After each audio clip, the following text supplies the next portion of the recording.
look for the holes, survivor bias. Every single time I type that, I typed it wrong. I can't say it or type it, but it is with Dan Ott, and I can say and type his name, who is an independent front-end designer and developer and person who does things in tech, a father, ADHD person, and Clevelander. I copied your bio twice. So welcome, Dan, to talk to us about these things. We are very excited to hear what you have to say today. And also, big shout out because Dan is running all of the things behind the scenes, as well as making sure that he can speak number 2 today and being super flexible. So thanks, Dan, for that. All right. Yes, thank you, Becca. Sorry, everybody, for the problems there, but so be it, I guess. Yeah, so I enjoy making titles of things that are hard to say. Surviving survival bias. So yeah, hi, I'm Dan. I am a maintainer here at Virtual Coffee, co-host with Becca, the podcast, like she said. I do other things and live in Cleveland, all that stuff. What else am I? Oh, do we have a random check-in question here today? I guess not. So yeah, what is survival bias? All right, survival bias is, so you'll also see this coined as survivorship bias. It's the logical error of concentrating on entities that passed the selection process while overlooking those that did not. That's a little bit of a dense definition. So what is that exactly? All right, so if you Google survivor bias, you're going to see this example everywhere, and it's because it's perfect. It's because, well, A of all, he coined the term here, and 2 of all, it's really a very good example of survivor bias. So this is a sort of a diagram, I guess, of a World War II bomber, and World War II bombers, pilots, bomber crews were having a rough time in the survivorship. So 51% of aircraft were killed on operations. That means they're shot down. 12% were killed or wounded in accidents. 13% became prisoners of war. So that also means they're shot down, right? So only 24% survived the war unscathed, which is not great. So enter Abraham Wald. He was a member of the statistical research group at Columbia University. And the Army came to him, or the Navy, I suppose it was, came to this group and were like, how can we improve these rates? So they figured out they were able to add a little bit of armor to the airplane. They couldn't reinforce the whole plane because it would be too heavy, right? And so they had all these planes coming back. And so what these guys did was study all of the planes that came back and made a diagram, basically of where there were bolt holes, right? And so they looked at all the bolt holes in the plane and said, okay, so these are where our planes are getting shot, right? And the leaders were like, great, let's put armor, right here. Probably not over there, but this is obviously where the planes are getting shot. But the problem is, right, we are missing some data. What's missing from our data? The only data we had were planes that made it back home. And so I think you can see where I'm going here. What's missing are the planes that didn't come home, right? And so he advised putting armor here, putting armor all the places where you don't see bolt holes, because the planes that got shot here, the planes that got shot here, did not make it home, right? So that's where the name survivor bias comes from, because you're only looking at the survivors. I'm going to look at a bunch of other examples here. Some of them, not all of them have to do with actually literally surviving a thing, but that's where the name comes from, and it's a very powerful. I feel like this metaphor is a very powerful one, and I love this diagram. So if you Google survivor bias, you will see this picture specifically just everywhere. And so let's find some more examples. Here we go with cats. Okay, so in a 1987 study from the Journal of American Veterinary Medical Association, 2 vets examined 132 cases of cats that had fallen out of high-rise windows. So, I don't want to make light of things, but they did find that cats who fall from less than 6 stories have greater injuries than cats who fall from higher than 6 stories. So that is wild. And they couldn't figure out why they did. I think the scientists didn't really make any super big guesses, but then people were talking about it for a while. And this is a real theory that people had. One theory is that cats reach terminal velocity at about 5 stories, and at this point they relax, allowing a more distributed force of impact and less severe injuries. And I found this when I was doing research for this talk and was just laughing because the idea that like the cats are like, well, now I've hit terminal velocity, so I'm good to go. Let's just relax. It didn't make any sense to me, but apparently that was the leading theory for a while. What's missing from our data here, right? So we have a data set of 132 cats that accidentally fell. The vets examined 132 cats that fell, but also were brought to the animal medical center. And so, again, obviously, I think you can see where we're going here. It did not examine all of the cats that sort of fell from higher and did not make it.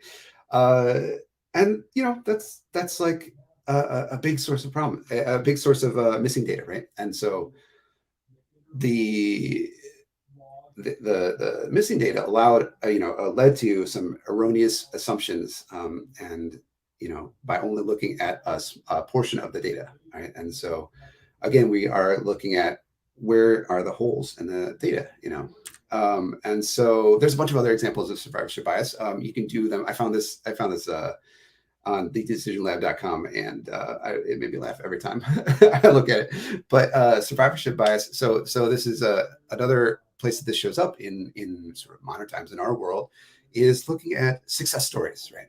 So you have startups, or you have I don't know, bank funds, or lots of other things, companies, students, all sorts of things, right? You hear the stories of the people that made it miraculously, and you say, okay, well, we just need to do what they do, right? But I think we can say that's not really all the way true.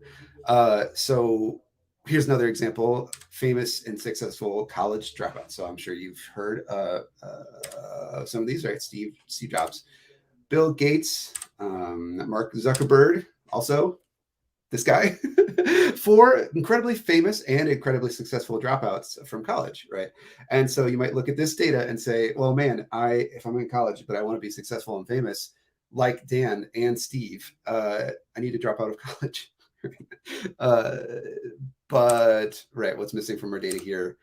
Okay, so in the US, 19.4 million students attended college. I didn't go to look back at the statistics were when I dropped out, which was about 2004, but I'm sure it was similar. United States experiences 40% college dropout rate every year, right? And so that is 7.76 million students dropouts that were not amazing and successful like me and Bill. So this is like another case of, you need to figure out, if you're looking at some data to make a decision, you need to figure out what pieces of data might I be missing. There's another survival bias is found often in the medical community. There's a bunch of examples I found of different diagnoses and studies and things like that. But one that is pertinent to me, right, is ADHD diagnoses. And I am sure that you have seen, if you haven't thought it yourself, you've seen other people saying, something like, I can't believe there's so many people being diagnosed with ADHD. In my day, we just went to school and, I don't know, did our homework or something. I don't know. And it's true, right? 42% increase in ADHD diagnosis over the past 8 years. It's diagnoses from adults has been growing, and this last statistic, I meant to like throw this on the second slide, but from 2001 to 2010, the rate of ADHD among non-Hispanic Black girls increased by over 90%, which is crazy. And so, one conclusion you could try to draw from this is, oh man, now all these people are just like deciding they have ADHD or something, or doctors are going crazy. But the truth of the matter is, there's the research around ADHD has improved. The diagnostic principles have improved, and all of these people had ADHD before and just weren't diagnosed. And so that is like kind of one of those cases, right? There's a very similar thing here, and this is how I hope that ADHD the graph for ADHD looks.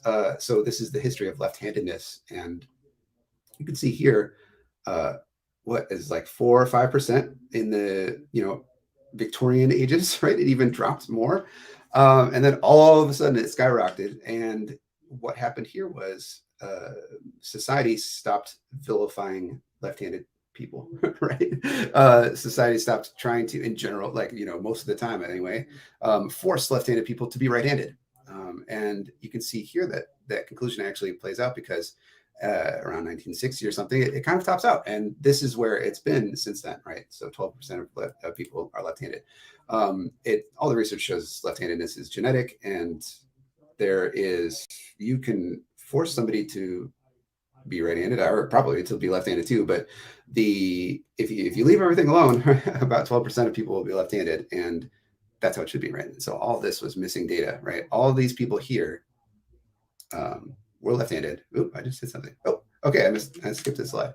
Here we go. All these people here were left-handed still. They did not exist. They just were either not reported to be left-handed or, forced to be right-handed by society or their parents or teachers or whatever. Okay, so here's our slide. Survival bias in tech, right? Because a lot of us are in tech, including myself. Okay, so this is a great story. This is a great story. So 2010, a YouTube engineer, Chris Zacharias, began a Project Feather, right? And so he was an engineer at YouTube. And this was back when Flash was still a thing, right? So the YouTube videos were still loading on Flash. And the goal was he decided to reduce the page weight for a YouTube video. So it was around 1.2 megabytes to under 100 kilobytes. And, why does page weight matter? This is before Google was like going crazy about, reducing your search results if you were slow. But still, slow websites are sort of bad, right? For a lot of reasons. And so he did this project, and it worked. He kicked out Flash and started using the HTML5 video player, reduced all of the requests to from I don't know how many to 4 requests, and made it to 98 kilobytes, something like that. And the result was longer page load times in their analytics, right? So they have all this data of how long does it take for a page to load, how long does it take for a browser to show the video, how long does it do all this stuff, and they have analytics that measure all this stuff. And they ended up with longer page load times after they reduced this by however much percentage that is. And I imagine that he was just sitting there being like, no. All right, so what's missing from our data? All right, so here's what this is from this blog post. There was a disproportionate increase in traffic from places like Southeast Asia, South America, Africa, and even remote regions of Siberia. So they reduced the page weight, and the traffic from these areas increased a bunch. And further investigation revealed that in these places, the average page load time under Feather, this is after so this is when the page weight is 98 kilobytes, over 2 minutes. That meant before they did this work, it was taking more than 20 minutes to load. And so these people were never even being measured, right? So the people in areas with very bad internet connections were just literally not being measured by their analytics. And so, right, that's what I said. So thanks, slide. I just said that. Anyway, and so they have these analytics, all of this data, but huge gaps missing. And it can be not just slow connections, right? So, all right, so it's slow connections, right? Here's some other factors that can, lead to this thing, right? Users on, this really slow little typewriter thing, users on different devices, right? So back before iPhones, mobile was really big, and everybody just assumed that mobile should be a thing. People were making decisions, especially newspapers were making decisions about, should we spend time making our website look good in a mobile device? And they would look at, I found anecdotal evidence for this. I didn't find any specific, so I don't have a specific example, but look at their analytics and say, we don't have users on mobile, so why would we spend the time optimizing our site for mobile, right?